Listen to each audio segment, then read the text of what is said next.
ஆனால் ஏன் உன்னை எனக்கு பிடிக்கும்னா, நீ ரஜினி ரசிகன்றது எப்படி நான் தெரிஞ்சுக்கிட்டேன்னா, ரஜினி இல்லை, ரஜினிகாந்துக்கு நிறைய ரசிகர்கள் இருக்காங்க.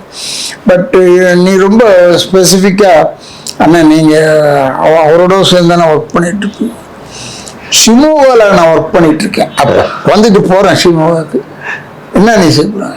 இல்லை நானும் வரல. வா, ஃப்ளைட் டிக்கெட் போட்டு அங்கே போய் பார்த்து திரும்பி வந்து நீ திரும்பி வந்ததுன்றது நான் பார்த்த ரசிகர்கள் நீ தான் ஃபர்ஸ்ட் நம்பர்.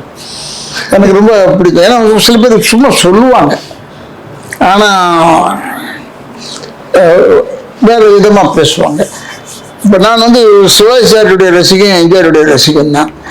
ஆனால் இவங்க எங்கே வந்தாலும் அளவுக்கு நான் வந்து டிக்கெட் போய் கொடுத்தெல்லாம் போய் பார்க்க மாட்டேன். பட் என்னென்னா மரியாதை கொடுத்துருவேன். அவங்க எது பேசினாலும் நியாயம், எது பேசினாலும் தப்பு இல்லை. அரசியல்னு வரும்போது இந்த பிரச்சனை வந்தது, அந்த கட்சிக்கா இந்த கட்சிக்கான்றதெல்லாம் இருக்கு. அதனால ஐ லைக் இன் யூ. உனக்கு உன் மேலே எனக்கு ரொம்ப பிடிக்கும். எனக்கு அது ரஜினி சார் மேலே பிரியம் இருக்குன்னு இந்த பிரச்சனை நடக்குது. 50வது வருஷம் ரஜினி சாருக்கு ஏன் கொண்டாடலைன்னு கேட்குறாங்க. ஏன் நடிகர் சங்கம் கொண்டாடலை? இது ஒரு பிரச்சனை.